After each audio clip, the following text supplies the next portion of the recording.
from Miami's Public Research University, and welcome everyone to FIU in Washington, D.C.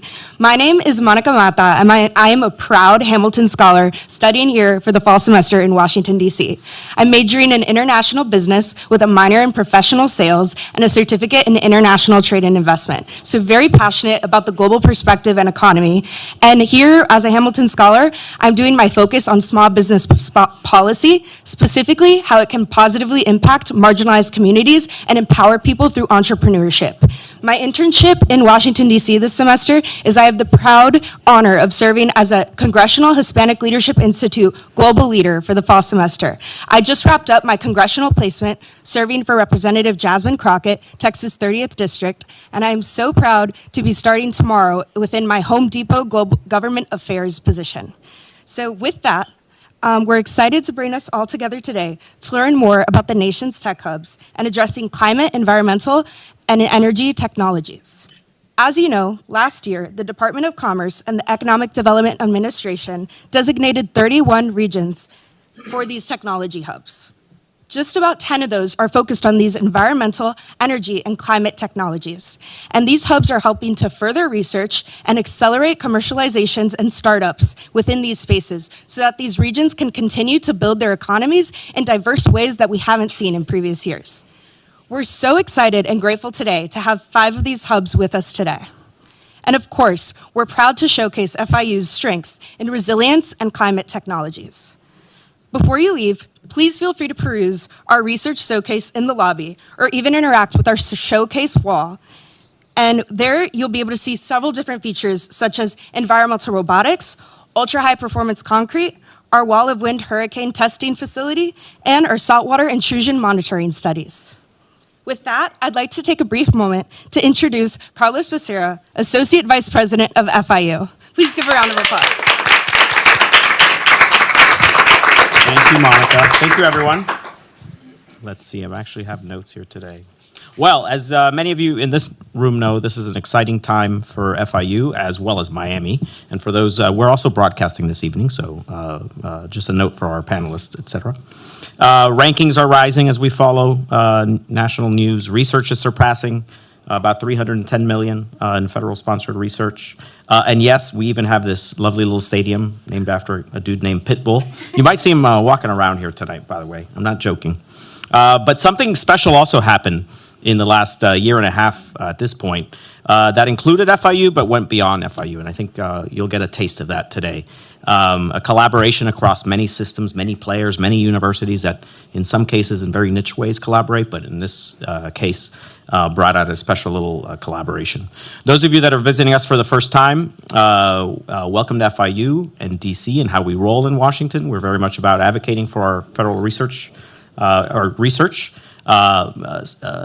partnering with national partners and great federal agencies, supporting our students, and of course, as we saw this morning, and we'll learn a little bit about what happened here this morning, harnessing our convening power. And so many of you that are in the audience represent that collaboration. The leadership of our regional governments, and you'll hear from one of our representatives, but I want to give a shout out to Galen Troy with Miami-Dade County. Miami-Dade County has been leading our regional effort on our climate technology hub. Investments by our federal and corporate partners. We happen to have, I know earlier today we had a great cross-section. We just met an alumna from NOAA that's joining us today, and hopefully we hear from many of you in the audience as well. The hard work and innovation of our faculty, of course, and collaboration with many universities. So earlier today, I'll give a quick little plug here in the same room, and I think Monica's going to touch on it on a panel that she convenes.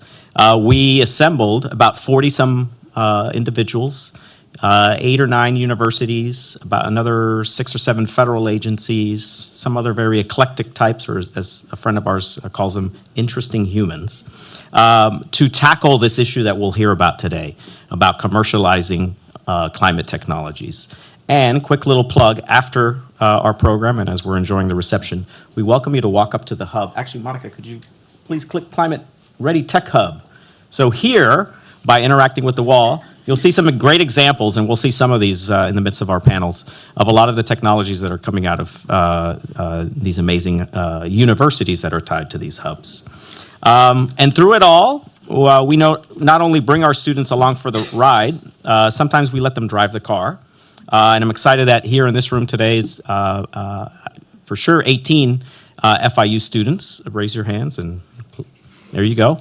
That were selected for a climate technologies, the Future of Climate Technologies Hub. These are students that are DC hungry, DC ready, as we say, ready to be hired, cough, cough. So if anyone needs some great talent, they're there. And we're excited that both FAU and the University of Miami are also along for the ride for this Tech Hub fly-in. Before I hand it back over to Monica, I want to definitely introduce some of my colleagues, and you'll meet some, but a special shout out to Bill Anderson from our Office of Research.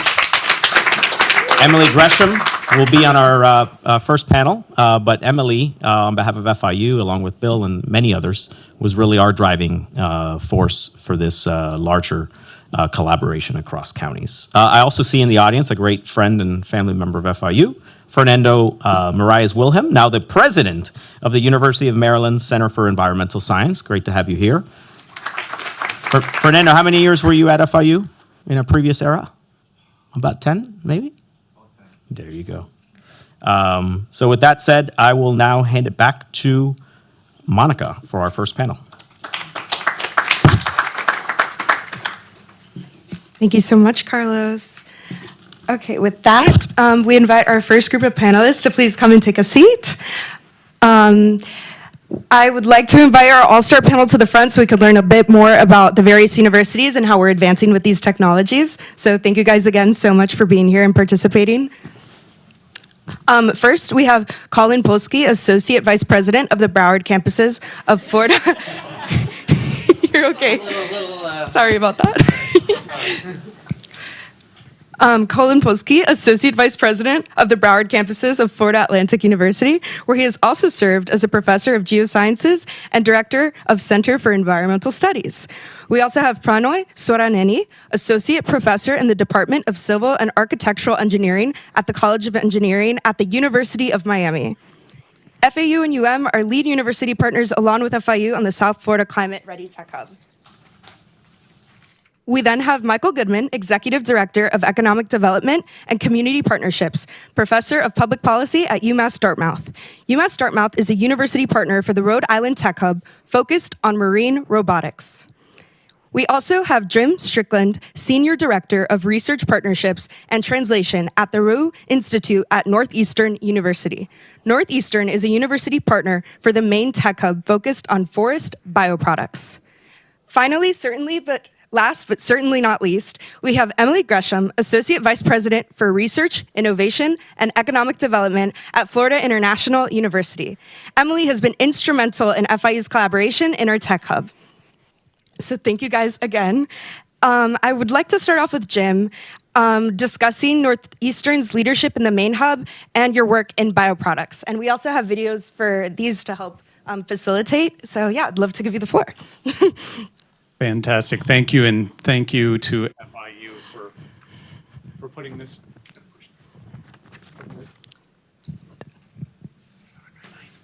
All right. Better? Yes. Excellent. All right. So thank you for hosting us, and it's just a pleasure to be able to tell you a little bit about the work that we're doing in our Tech Hub, and this program in general is a really fantastic program. It helps build communities around natural assets that they have to leverage, and brings together people in ways that maybe they wouldn't ordinarily be brought together. So our Tech Hub was a consortium brought together by the state of Maine that included the University of Maine, Northeastern University's Roux Institute, corporate partners, economic development partners, et cetera. So it's a really great way to sort of bring people together around solving some collective problems. And in our case, it was forest bioproducts. So I'll just use some props here from one of our brochures, but if you can see right here, this is actually a 3D house, 3D printed house that was actually made out of recycled forest products. So the University of Maine has done really remarkable job showing what you can do with large-scale 3D printing and forest bioproducts to show what a sustainable structure can look like in the future. So it's a great example of the type of work that we're doing, using forest products as a substrate. Our approach to our tech hub was really we wanted to make sure that interesting research in this area was finding a home outside of the lab, so translating new technology into commercializable products, and then working with business development, working to do business development to help accelerate companies that had already started using forest bioproducts as a working raw material. And then lastly, creating the talent pipeline needed to push those businesses forward and provide the workforce to actually allow them to grow and thrive in Maine. So here's some more examples of some technologies that are made with forest bioproducts. One of the most interesting applications is generally where you can use plastic. You can also use a more sustainable forest bioproduct or natural fiber packaging solution that could also be used for biocompatible and plantable medical devices. We're also seeing the use of mass timber or large-scale building structures that are using forest bioproducts and wood-based products to build high-scale structures that were previously unattainable using both wood, but also wood nanoparticles used in conjunction with cement and concrete to sort of build high structures.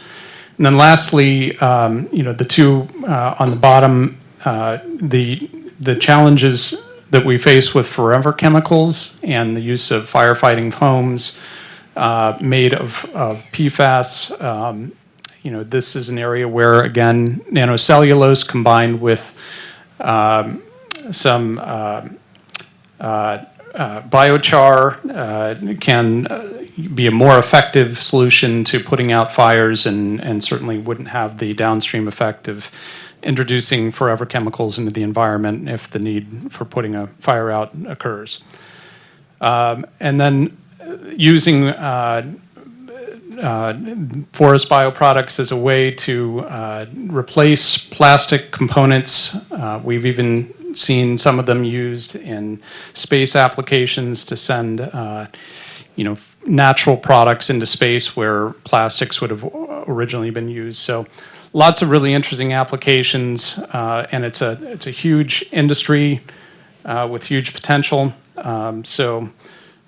Certainly we anticipate that hopefully in the near future we'll be able to replace a good bit of the plastic contamination and waste that we produce every year using forest bioproducts. So that's a little bit about our forest bioproducts Amazing. Tech Hub. Thank you so much. Great. Next, I'd love to hear from Colin for FIU's work in ocean wave engineering and how that fits into this climate-ready tech hub vision that we're all seeing. Great. Thanks initially here to FIU in particular. Carlos and his team always does a fantastic job. And so we're part of, at Florida Atlantic University, the South Florida Climate Ready Tech Hub, and that is represented here. On the energy efficiency side of things, we're interested in promoting companies and ideas around producing clean, reliable, and affordable energy. And that is something that everybody needs, but in Southeast Florida, we can rely on some local assets to kind of do a better job of it perhaps than elsewhere as part of this teamwork. And so I guess there's a video here. Please, if you would play it. Oh, can we turn off the music? Thank you. So this is just one of the technologies that's linked with the ocean engineering side of the clean, reliable, and affordable energy that I described. And I don't, one of the things that we are capitalizing on is the energy, the kinetic energy embodied in the ocean currents. And in this case, there are allied technologies that are looking at energy, kinetic energy you can capture from waves. And so that's part of, a potentially game-changing industry that's obviously underway, and there are folks in other parts of the country focusing on ocean engineering and technologies as well. But that is part of our South Florida Climate Ready Tech Hub vision, is to try, again, capitalize on our local assets, and in this case, the ocean, to help contribute to a more resilient, climate resilient future. Again, clean, reliable, and affordable energy. And so we are just happy to be part of this team that's got 3 universities represented here. Florida Memorial University is also on the team. Is that a good summary? Okay. That's amazing. Thank you so much for that. Awesome. So Prano, I'd love to ask you, I know as FIU's partner at the University of Miami, you've worked alongside FIU with the concrete technologies. So I'd love for you to tell us a bit more about that. Yeah, so, first of all, thank you for having me here. It's a huge honor. Thank you, Carlos, for everything, and everyone else for all the organization for showing up, etc. I'm sure a lot of you did not come here and think, oh, I'm going to hear someone talk to me about concrete. When I tell people I do concrete research, the typical response is, what? Why? That sort of thing. So let me explain the what and why a little bit. So every year, we make about 20 billion tons of concrete. That is, for every person in this room, every year we make 6,000 pounds of this material. The only material that we use more of is water. Concrete is essentially the foundation of civilization. It is one of, if not the most important materials there is. It's not a good thing, it's not a bad thing, it just is. So the reason I work on concrete is because about 8% of all worldwide CO2 emissions come from concrete. You want to cut them down, you got to make concrete better. You want your structures to last longer, you need better concrete. You want your structures to be safer after hurricanes, you need concrete. So broadly, the Tech Hub is focusing on all of these things: sustainable, resilient infrastructure. I'm not saying concrete is the only material, but concrete is a very important material for ensuring that our infrastructure remains sustainable and resilient. So what I do at the University of Miami is work on a variety of different concrete technologies, trying to decarbonize this material, trying to make it last longer, trying to make this material be more compatible with marine life, trying to be a better host for fishes, as an example. At the same time, we also collaborate extensively with various companies, with various startups, etc., to validate their technologies, to explain how their technologies work to other people. So we'll play a video that talks a little bit about some technologies. The only other piece that I want to add apart from that is, in addition to all of this research, which is relatively high TRL research, at the same time, what is extremely critical is also the development of the workforce and startup support. So those are 2 big activities that I'm working on with various concrete companies and others as well. So. Sound okay? Hi, my name is Tim Sperry, founder and CEO at Carbon Limit. And Carbon Limit is a climate tech company where we create sustainable solutions for the built environment. What does that mean? It means we create more sustainable solutions to make things like concrete with less CO2, or something like concrete that'll capture CO2. Our CaptureCrete technology gives concrete the ability to reduce the carbon footprint of concrete at the point of manufacturing. And then once you make it into a road, a bridge, or a building, it actually gives it the ability to pull in and capture CO2 directly from the air. With CaptureCrete and other sustainable solutions for concrete, we're seeing a whole new category of jobs being created in this industry, from sustainability managers, innovation managers, which are all actually trickling into the market down here in South Florida, where we're starting to license our technology and work with different cement and concrete producers. Amazing. Awesome. Thank you so much. So, Michael, I'd love for you to tell us a bit more about the Marine Robotics University collaboration with the private sector. I know as a business major, I'm particularly interested in this at the Oceans Tech Hub and some of UMassD's own technologies that are at play with this. Happy to do it. Thank you, Monica. Of course. So I'm Mike Goodman from UMass Dartmouth. I'm a professor of public policy who for many years has studied the so-called blue or maritime economy. Proud to be leading our efforts in economic development and community partnerships and to be our representative on the Tech Hub Consortium, which, as Monica mentioned, is a joint cross-border two-state collaboration, including the state of Rhode Island, which is the ocean state, and southeastern Massachusetts, Bristol County, Massachusetts, where our university is located. We received that technology hub designation as the Ocean Tech Hub of the United States because we're home to, I think, the greatest collection of research universities together combined doing ocean engineering, ocean science, and related research. The University of Massachusetts Dartmouth, of course, where I work, the University of Rhode Island, the Brown University, and our friends on Cape Cod at the Woods Hole Oceanographic Institution. So collectively, there's hundreds of millions of dollars a year in research activity in this area going on, and we came together in an unprecedented way to try to take advantage of that and to build on what's really been an incredibly vital defense-facing industry, to try to expand that technological expertise into areas of the private sector, particularly areas of emerging opportunity. And the sweet spot for us really was in ocean robotics and autonomous underwater vehicles.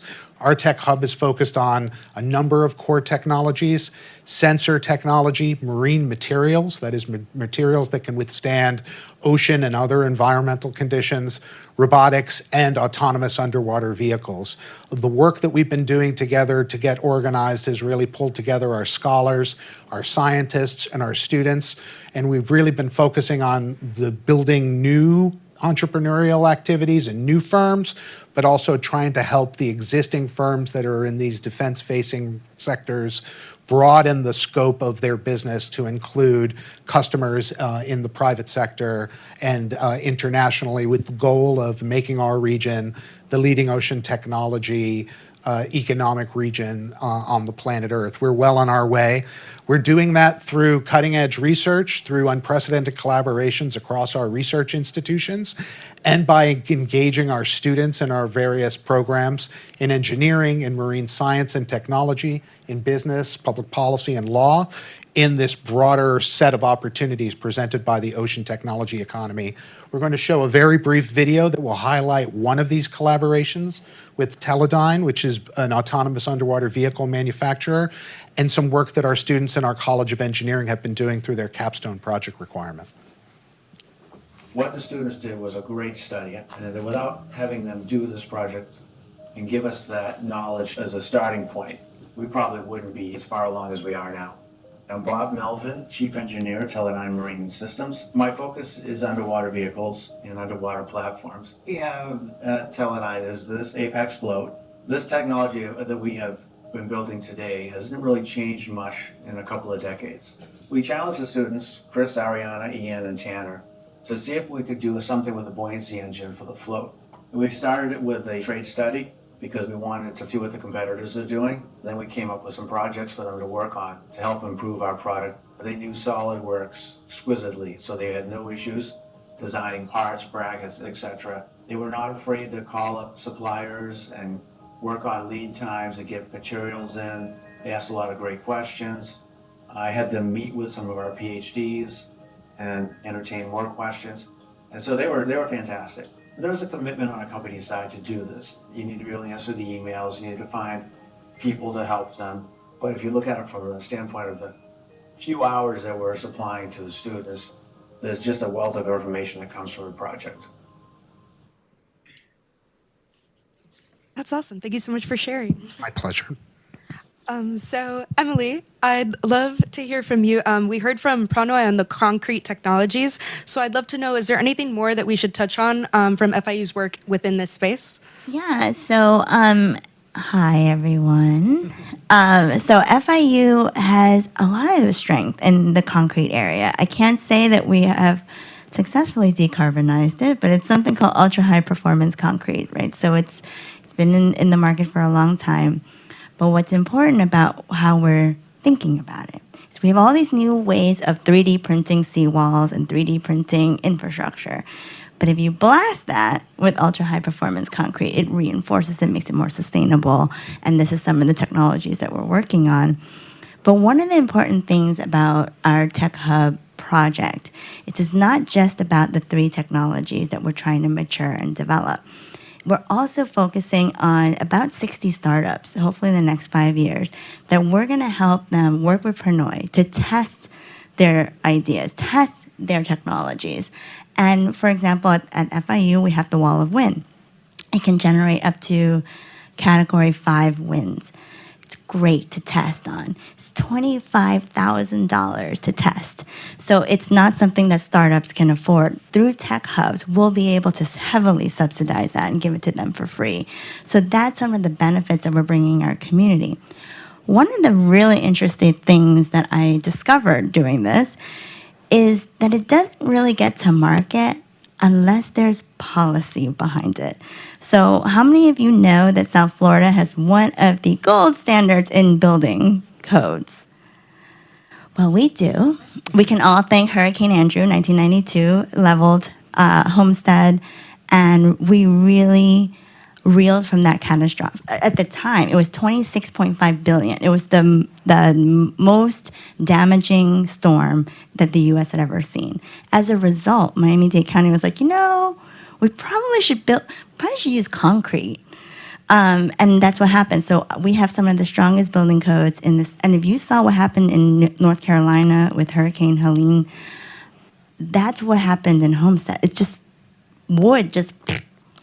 right? So policy is really important. So being able to work with Miami-Dade County, Broward County, West Palm Beach, and their building departments, and saying, hey guys, maybe we don't need to steel reinforce some of these seawalls because they have new technologies that are being 3D printed now. So how do we actually get things done and into the market is also part of what we're doing. Amazing. And in regards to the role of Startup FIU and how that factors into the Climate Ready Tech Hub, what will the EDA funding that we receive, how will that help us and allow us to do more? So I also run a little center called Startup FIU. So we work with university entrepreneurs, innovators to try to get their ideas to market. So one of the things that we're going to do is first find these 60 companies with really cool technologies that we're going to put through either capacity building from a standpoint of we're going to help them connect to VCs, to advisors, to mentors, to talent in order to grow their businesses. So it takes a village. It takes a village to raise a kid. It takes a village to grow a startup. And so part of what Startup FIU does is bring a wide swath of support from across sectors to help startups grow. And in the 8 years that we've been in existence, we've supported 350 companies, had about 10,000 people attend our event. No, 30,000, sorry. 30,000 people attend our event, and we've raised about $28 million just in grants. And there's been about $50 million in follow-on funding for some of our startups. So we're still a little engine that could. We're FIU, we're 50 years old, but we're really going places.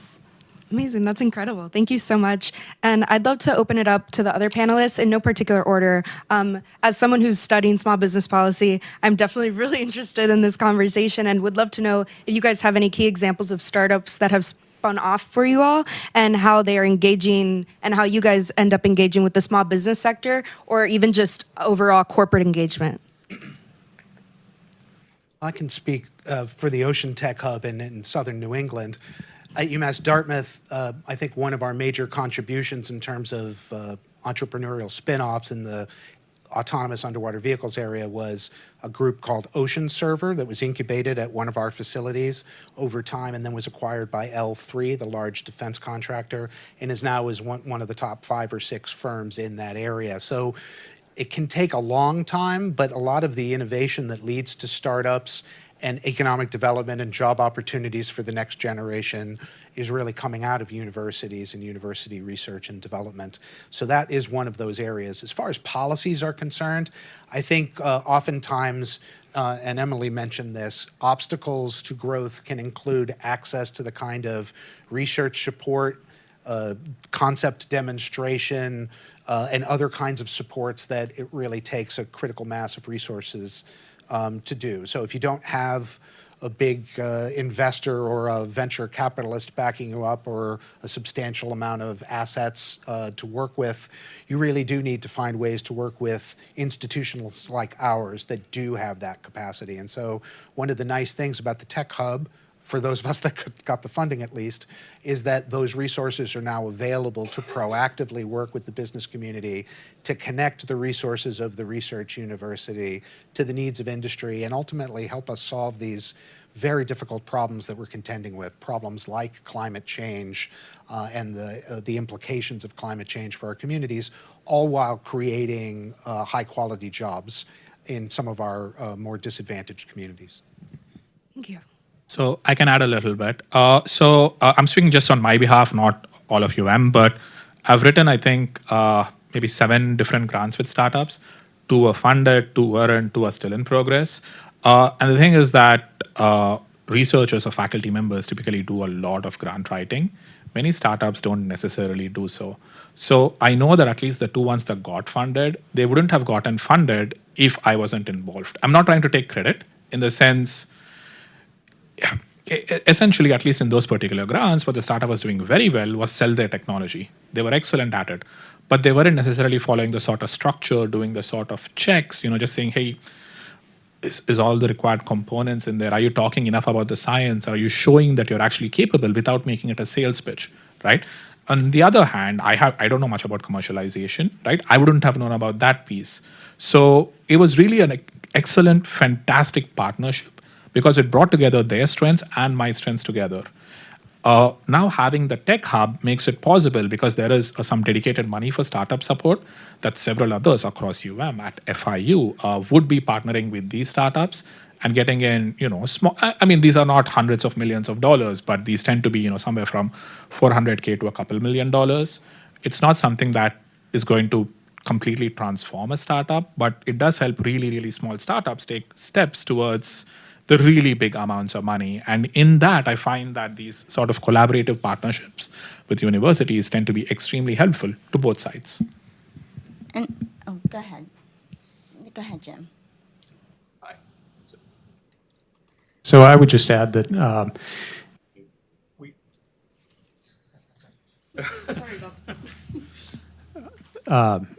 we had a company. No, actually, just take your hand off, push it, let it be, and then just leave it. There we go. No? No. It's just me. No, wait, let's try it. Go ahead, Emily. Yeah. So startups and small businesses are, I think, a great pathway to build equitable growth. Think about it in 2 ways. So 1, small businesses are mom and pops, where they're really interesting in the Tech Hub platform is a lot of times they're supplying our big corporate partners. So if we're looking at the supply chain and figuring out who are the small businesses that are supporting that supply chain, who are the local manufacturers, who are the local steel companies, those companies need to be briefed by us on where we're going, how the technology is changing. Because if we change the technology too fast and they don't have time to pivot, we're going to put them out of business. And that is not what we're here to do. So a part of that is how do we reach out to these small businesses to make sure that they get the right support from us and we understand what they're doing so that we're building it together. So that's one part. Another part in terms of startups is startup founders of color are really important. And FIU is one of the largest Hispanic serving universities in the United States. We are 54,000 students strong, 80% of whom are from underserved minority communities. And so we not just embody underserved communities, it's our superpower. So from that perspective, how do we make sure that our students and our economy, our local community. How do we get them out that door? So I always look for people who are at $15,000, $50,000, $100,000 a year, and how do we take them to $2 million? Because at $2 million, there's a ton of programs to support them. Not so much at the 100,000, certainly not at the 15,000. So how do we build on ramps to support our startups and small businesses? I would like to build on that comment there. At Florida Atlantic, we have a unit called Research Park, and most research universities, if not all, have something similar, where there are staff dedicated to interfacing with the labs at the university to try and commercialize various technologies. One of the things that our research park does is also partner with small businesses, as Emily was saying, startups as well as small businesses. I don't know what threshold you would use for number of employees, but it's under 20 maybe? Yeah, Yes, us is under 10. Okay, so very few employees and initial ideas and moments for some of these businesses. So our research park provides an opportunity for some of these businesses who aren't linked with the university lab environment to have a foothold in the U.S. A lot of these companies are founded by people from outside of the U.S. And so it allows these companies a place to start growing and learning how to do business and the legal and policy side of things as well as the technological.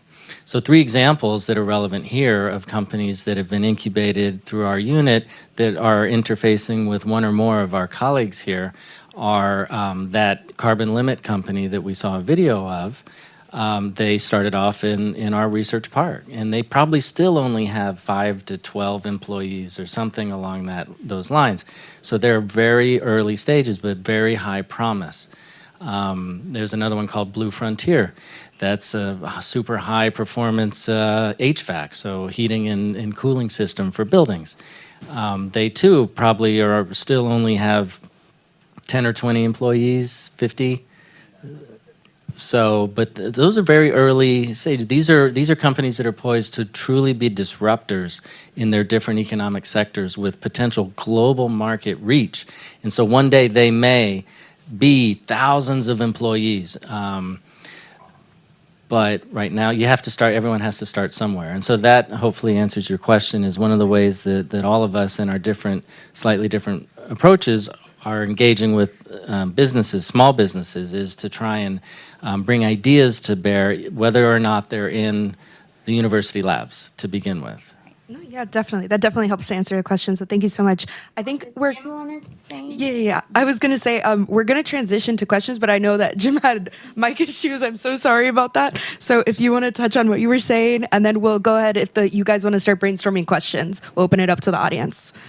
Sure, I'll be quick. No worries. You know, I think when you're thinking about the continuum of taking a technology to market, lots of times there's ample opportunities to find partners with research universities, et cetera, who have pilot scale or sort of lab scale resources where you can use a university to sort of get you well down the road towards commercialization. But then oftentimes there is this big leap that you have to make. You sign your first big distribution contract, like one of our fiber products companies just did, and you end up with this next phase, which is really scaling up to sort of meet the commercial demand. And that's where a program like Tech Hubs can be so influential, because it's hard to be the first at anything, but that Tech Hub gives you sort of the resources to sort of move that first technology forward and commercialize it, but it also creates the mold that then others can benefit from, so that the companies 2 through 100 can have the resources they need to grow and scale quickly. And I think that's how ecosystems get built, and that's I think one of the exciting things about this program. Definitely keep the momentum going. Awesome. So thank you guys so much. We'd love to open the floor up to the audience. Take a couple questions. So yes. Hello. So I have a question for Michael specifically on the utilization of waves for energy that you had mentioned. So obviously, hydroelectricity has been around for a while now, and I know recently, like in the past decade or so, countries like Norway and Sweden have been like utilizing fjords and stuff, which is sea, to harness energy. So I guess I was just wondering why the utilization of the ocean at large has not been more common practice, and why it's like just now beginning to be innovated. I think part of it is that the legacy energy systems that we have been not defined as problematic up until quite recently, and so we've had plentiful, accessible fossil fuels that now, with a bit of a lag, depending on where you live, we recognize are hugely problematic for the environment and geopolitically. And so I think that recognition more broadly in the culture and the society and even in some areas of the government has led to fundamental changes. We have, in New England, we don't have natural gas or oil embedded in the ground. So even if we were inclined to try to harvest it, we couldn't or wouldn't.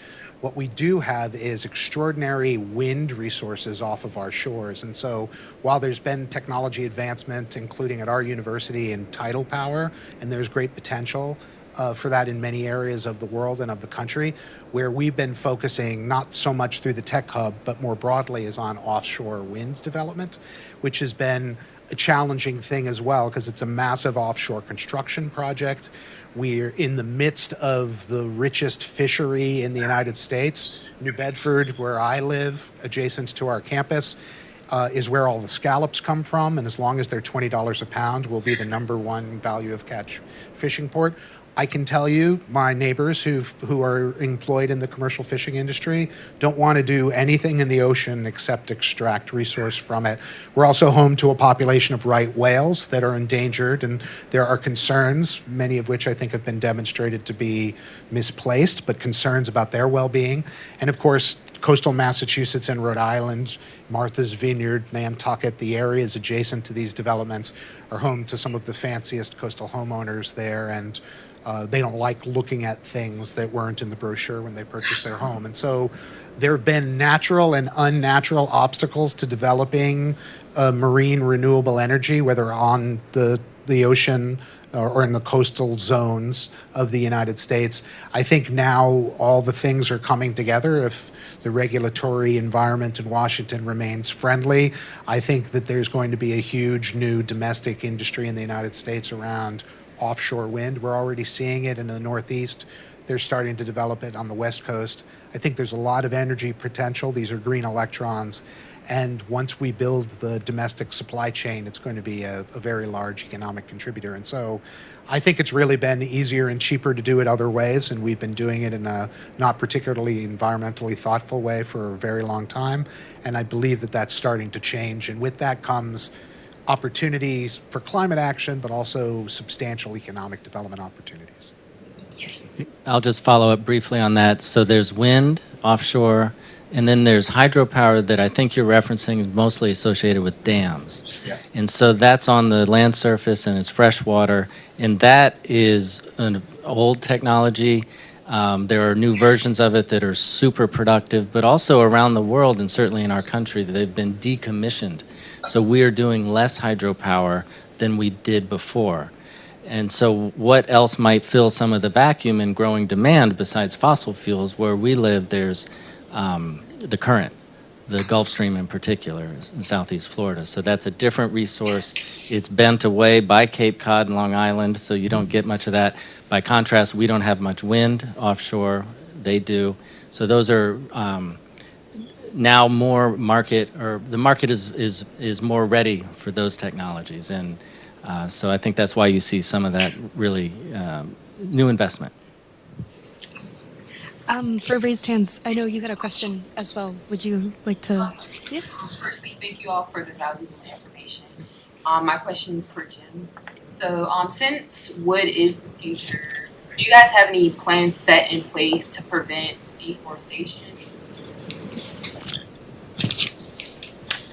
Great question. And I think, sustainable forest practices are really important. And one of the things that Maine has done really well is take care of their asset. And so, I think the big question is just making sure that as harvesting is done, that it's done responsibly, and that you're replanting and regrowing at a rate that eclipses, the rate at which you're harvesting. And I think that's something that everybody in Maine is acutely aware of, is the need to balance that equation between being good stewards of the forest and taking advantage of it for economic purposes. Actually, just a quick comment on that, right? So, as an example, if you use wood to replace all concrete, you basically, in a country like India, you would have to cut down a forest the size of Europe every year, right? So, you have to think of the right application. Wood is a wonderful, beautiful, complex material, but you have to be strategic in how you use it. Simply using wood for all construction isn't feasible, unsustainable, right? But if you use it to complement other materials, or if you use it for high performance applications, or if you take into account all these sustainable practices, etc., use it in the right location, then in principle, you should not have too much to worry about in terms of deforestation or it being unsustainable, especially if carbon accounting can be done right. And let me just say, what makes the tech hub that Jim and his colleagues are involved with so cool is forest products have been a giant part of the Maine economy, and frankly stymied by some of the constraints that were just developed. And so this new approach to using these materials sustainably actually helps to position them for a more competitive forestry products industry in the future. I think they'd already been struggling due to competition from Canada and other areas, and so this is really a new lease on life for that industry, as well as a sustainable set of practices to maintain that resource. It's really a huge win-win. Awesome. So for the sake of time, we're going to take one more question from the audience. If anyone, yes. Hello. I just want to first thank you guys for the panel. My question was more pointed at supporting small businesses that are looking at technological advances. How is the screening process looked at to make sure that you're supporting businesses that are using clean products and are not damaging to the environment? So we would develop an application that had that criteria, right? So the idea is, I think one of the things that's interesting is how do we reach as many small businesses as possible? And one of the strategies that we have is working with local cities, local nonprofits, and some of our partners who have the reach into and some of our associations that have reach into the small businesses. And in terms of clean practices and all that, that's just an application development. So we're going to be developing an application for folks, and it's going to capture all the important things that we're trying to accomplish, and then we'll have a little judging panel that makes these decisions. Maybe a quick comment on that. Sometimes we wouldn't know. Meaning, let's say we are working with someone and it turns out that their product is actually really bad. There's no way of knowing that a priori. But the thing that I pride myself about universities is that when we do evaluate their products, when we work with them, we are always going to be fair, unbiased, and if you write a paper or a report, it's going to reflect the truth, right? So it's going to actually say, hey, look, your products are really bad. And we would try to find a solution to mitigate it or something like that. But as an example, I could certainly be working with someone who comes up with a complicated project, a product as an example, but over, let's say, working on it for 2 years or something like that, I would find out that it's actually not good, right? And that's when I would tell them that it's not good. The good thing is with a lot of these startups, actual implementation at scale takes a really long time. So it's not likely that bad or environmentally harmful products get used at a large scale before these evaluations are carried out. Awesome. Well, thank you so much. I want to say from me, thank you sincerely to all of you for being here today to speak to me and to all of us. If we could please just do a round of applause for everyone. And keep it going for Monica for wonderful facilitating. Yes, thank you, Monica. Thank you. Go Monica Mata. Well, thank you to our panelists. And as our next song and dance. It's my honor to introduce someone that has really been the ringleader of what is a 4-county, 40 organization, up to 50 organization fun circus. As we mentioned earlier, Miami-Dade County has been the leading partner for our South Florida hub. And this started in earnest a year and a half ago, March of 2022, 23. So it's my honor to introduce a representative and leading the innovation office at Miami-Dade County, Francesca De Quesada Covey, who has really been, in many ways, the driving force, as I mentioned. I know she wanted to give some good remarks, and she was excited that the youth of America is in the audience as well.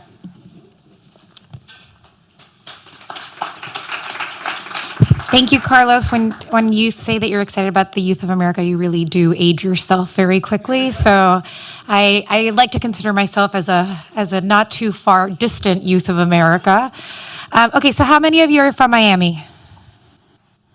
Okay. How many of you live in Miami? Okay. For those of you that aren't from Miami, have you spent time in Miami?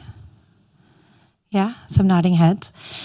So I'm Francesca De Quesada Covey, and I am the Chief of Innovation and Economic Development for Miami-Dade County and the Regional Innovation Officer for the Climate Ready Tech Hub. And our product is really special, what we're designing with our Tech Hub, because it really deals with our changing relationship with water. And for those of you that are from Miami or have spent time in Miami, when you think about water, you think about the water that's in the air, which makes our hair really humid. You think about the water that's in our bay, that's where all the sharks live and where you can go water skiing. And you think about the water that is in the Everglades, which is where all the gators live. And then you think about all the water that's underneath us, which is what our houses are slowly sinking into. And so what we wanted to do was really explore how we could create really strong marketable products, commercializable products to help us become more resilient to the fact that water is changing the way that we live. And so we created the Climate Ready Tech Hub in order to deal with those issues. The Climate Ready Tech Hub was not my idea. It was the idea of one Galen Troyer, who is sitting in the front row, who is we're lucky, Galen, stand up so everyone can see you, who we're lucky enough to have in Miami-Dade County and is a PhD in climate tech. And when we were coming together with this idea, really in earnest in June of 2023, what we were exploring was where does Miami have that best-in-class technology where we can take our learnings and transport it into a world-class center.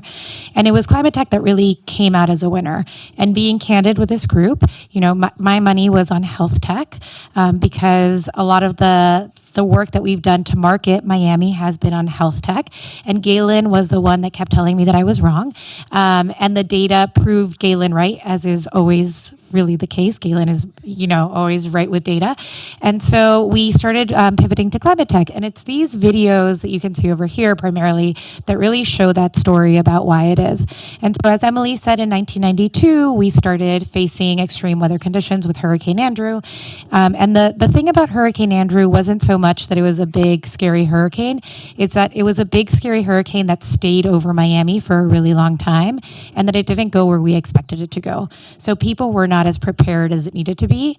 And at the time, Miami-Dade County government did something deeply unpopular, which is it said, we are going to change building codes in order to be the best in the country when it comes to extreme weather. And at the time, as you can imagine, which happens every time that there's a big event, industry was up in arms and said, absolutely not. The Florida economy is built on real estate. So how dare you try to limit our economic growth and our real estate opportunities by putting regulation on us?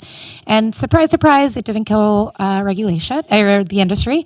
And in fact, our regulation is now the gold standard, as was said on the panel by Emily, in the United States. So other states look at us for how they're building. And so our tech hub really focuses on how we can continue scaling those sustainable, resilient products and how we can work really closely with our partners at the University of Miami, and at FIU and at FAU and all of the partners that we have. The Climate Ready Tech Hub is also really unique because it goes from West Palm Beach all the way down to the Keys, and it brings together this consortium that hasn't been brought together before. And so today's convening that was led by Carlos, who is an absolute champion of our area, but also such a steward of all the work that we're trying to do here in DC, was an opportunity to discuss that a little bit more. In the rest of my role, just to give you guys an idea of what I do, I try to think about how we can sustain Miami-Dade County's economic growth. So it is the most recovered economy since the pandemic. We've seen 25% wage increase since the pandemic. We've also have the biggest housing affordability issues. So how do we think about our continued economic growth and the issues of affordability while driving innovation in Miami-Dade County and with businesses that do business with Miami-Dade County? And by driving innovation, really what we mean is how do we do things easier so that it's a better experience for people that are residents of Miami-Dade County and businesses of Miami-Dade County. So on behalf of Mayor Daniela Levine Cava, I want to say thank you for being here. I want to say thank you for everything that you're doing to make our area and our world a little bit more resilient. Thank you for being the ambassadors of Miami and FIU in Washington, D.C. And the mayor really looks at you all, at the youth, just to make sure that I feel really old,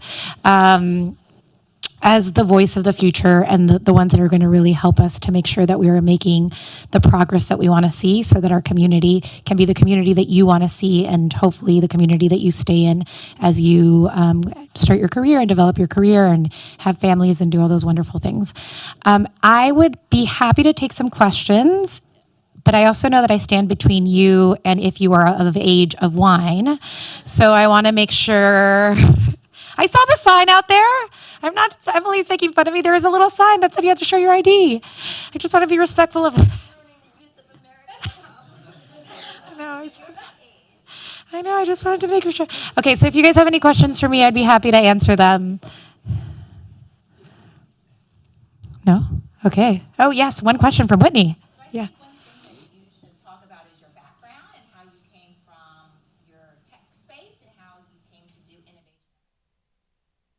So Whitney's asking me that because I'm a really odd duck in terms of the role that I have, and I never thought that I would work for local government. So I started my career in finance, and I hated it. Oh, we were recording this? Okay, great. I just didn't get the community impact that I wanted to have, and so I found my way into national politics and was here in D.C. And worked in the Obama administration, where I worked in the Office of Public Engagement, and I had the great honor of working for Valerie Jarrett, who was a special advisor to the president. And in my role for her, I helped with her coordination of the Office of Public Engagement and Intergovernmental Affairs, but also with the business community. And when I was in that role, I was thinking about how to develop more public-private partnerships. And I went to go work for a company directly out of the White House that at the time was named Facebook and is now named Meta. And I started there when it was less than 5,000 people. It had already IPO'd, but was still pretty small. And my role was on how to develop new products at first for how to give politicians a greater voice on the Facebook platform. And then over time, I was the first business development person deployed to think about how you scale products internationally. So I worked on payments product, I worked on connectivity products, I worked on small business products, all with how you think about this platform, but mostly at the intersection of social good and business, so economic opportunity. And then I left Facebook to work at a venture capital firm where I was an investor, and I focused on how you, on early stage startups, so how do you give early stage startups the capital and also the tools to succeed. And at the same time was given the opportunity to advise Mayor Levine Cava on tech and innovation. And that was a fellowship role funded through the Knight Foundation. So one of the things that we've talked about today is the importance of philanthropy and fellowships. And I got to know the mayor, and the mayor is the most energetic person I have ever met in my entire life, with a really great vision of what local governments can and should do to promote equity and promote resilience and promote economic growth. And so there was a lot of alignment. And then after we funded the Miami-Dade Innovation Authority, which is a 501c3 that invests in startups with capital from philanthropic organizations, but also Miami-Dade County, I was asked to come inside and work for her, leading innovation and economic development. I think we're the only Office of Innovation and Economic Development in a county government, and perhaps the only one in a local government. I'm not sure. Please, somebody fact check me. But we're one of the few. And so we really come at this at how do we make sure that we're sustaining economic growth today while also thinking about the industries of tomorrow. So, joining me here on my panel from Florida Atlantic University, Masan Sadugipur. How'd I do? There you go. From the University of Miami, we have Sofiane Amroun, and of course from FIU, Jana Brooks. Quick first question, minute or minute and a half each. Jana, a little bit about your own focus area and how you come into this climate technologies dialogue. Sure. Hi, everybody. My name is Jana Brooks. I am a master's student at FIU, and I am getting my degree in environmental policy and management.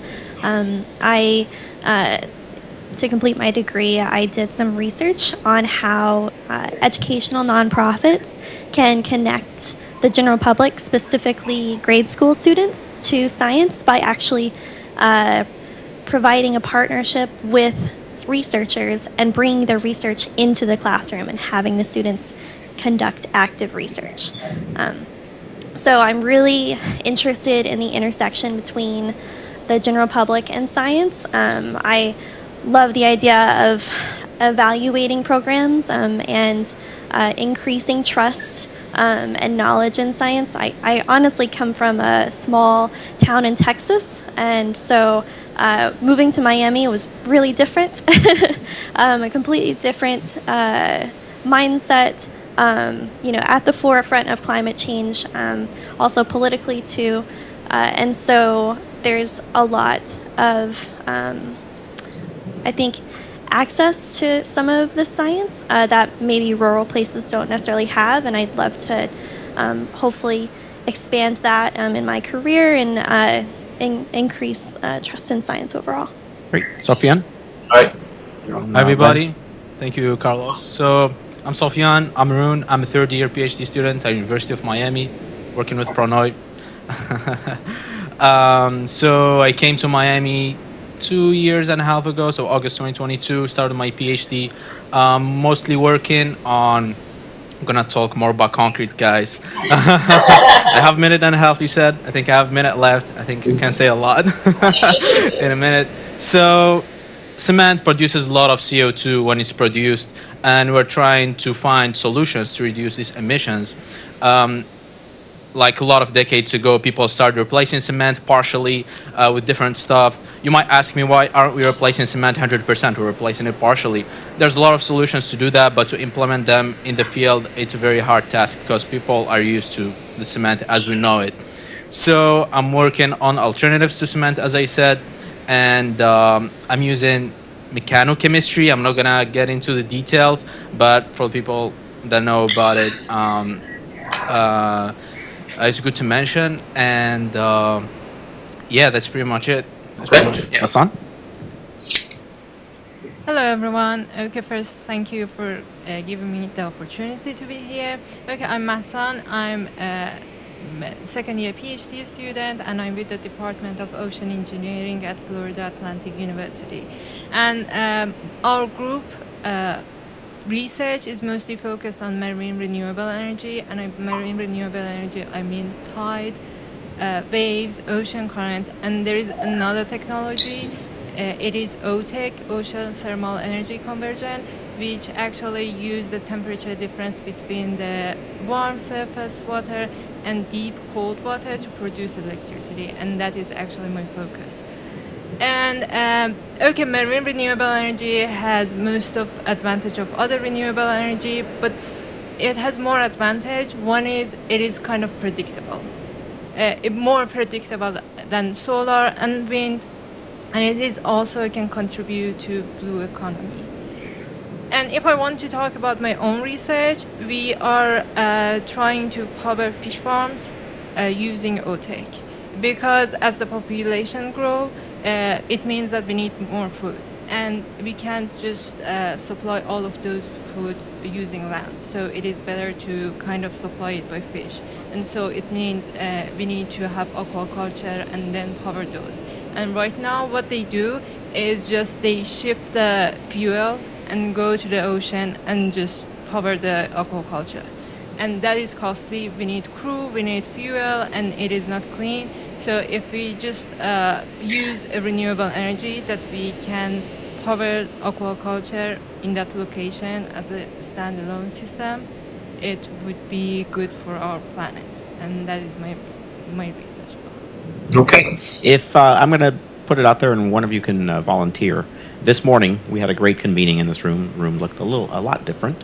Can someone help describe for our visitors this evening what went down and what was the question we were trying to address and what were some of the takeaways? Any volunteers?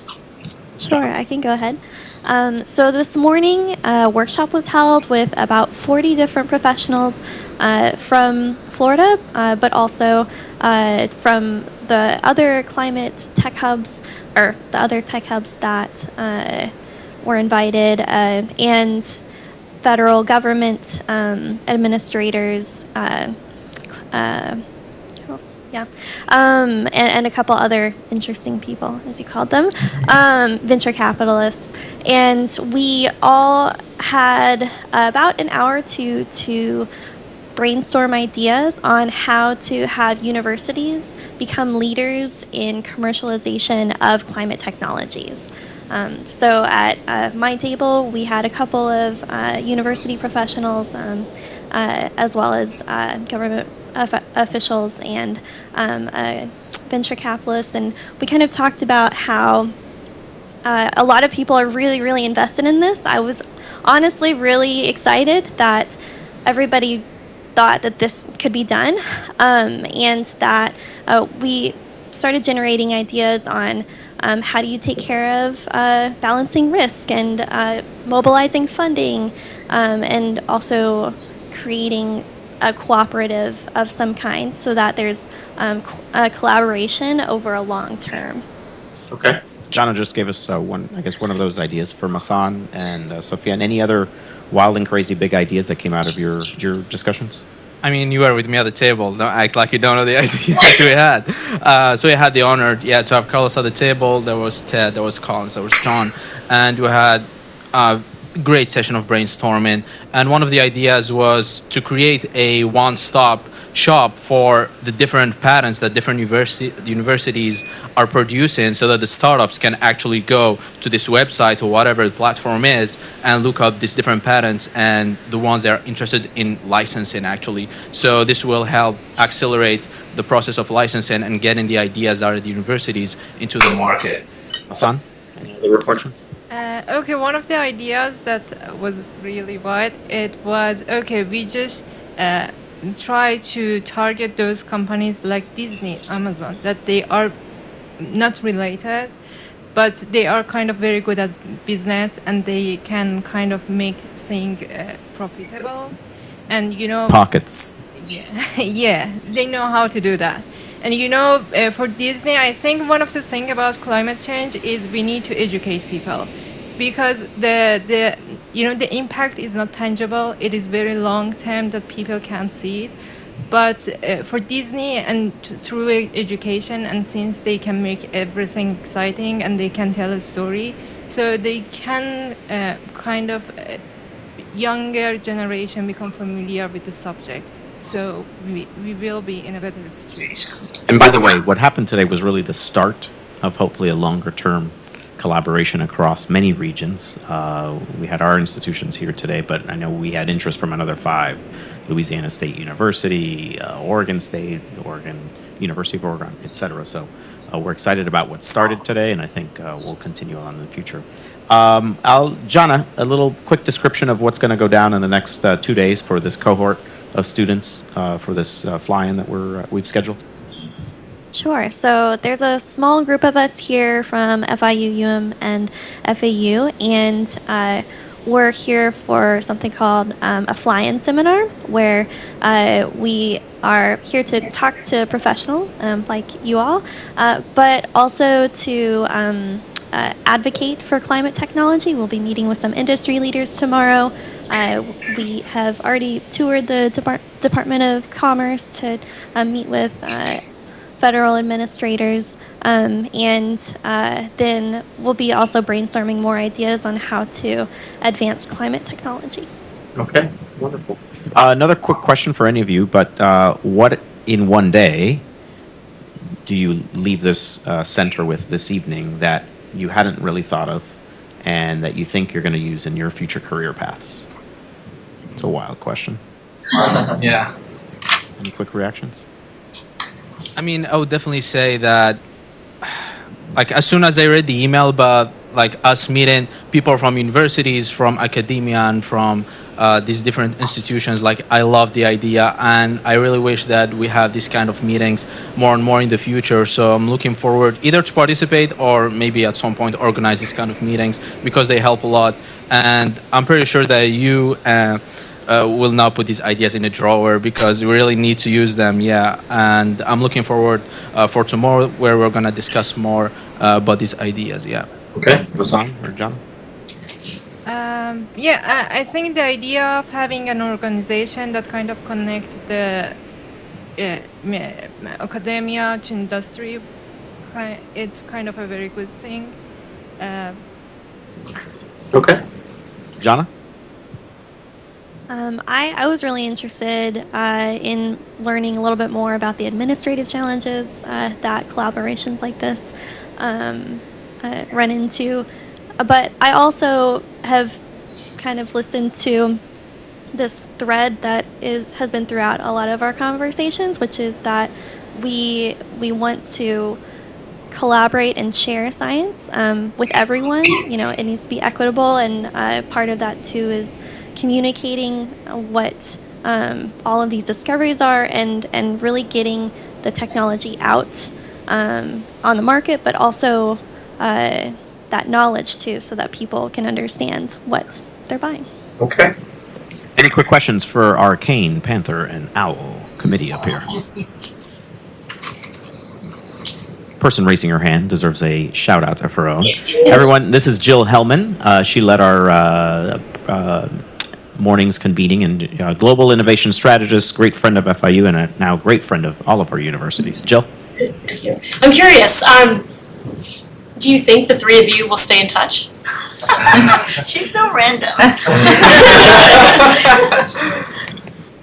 Yeah, of course, I would love to. I don't have to put you on the spot in front of 50 of our closest friends, but when we think about putting people together who don't typically go together, the focus has been on students, with industry, with federal agency, with university, but actually another key benefit is 3 different universities all in South Florida, in like areas of study but not exact areas, and you can actually be the model for how the 3 universities could work together if the 3 of you stay connected. So Yeah.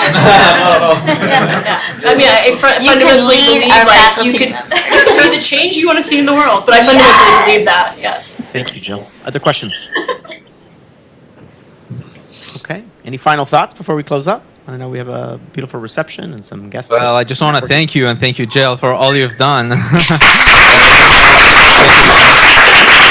on behalf of Jill, on behalf of Carlos, on behalf of Emily and Bill, it's been an honor to bring everyone together for this first day. I know our university partners tomorrow, we have some follow-up meetings and meetings with great friends that were helping drive the Tech Hub movement, as well as a leader amongst the federal labs, which play a very important role, as well as talk about some next steps. And our students will be out and about, also advocating on the Hill and meeting a lot of folks. And hopefully this all leads to some great internships and job opportunities. So, well, thank you all. Glad to have you all here today. And please stick around for some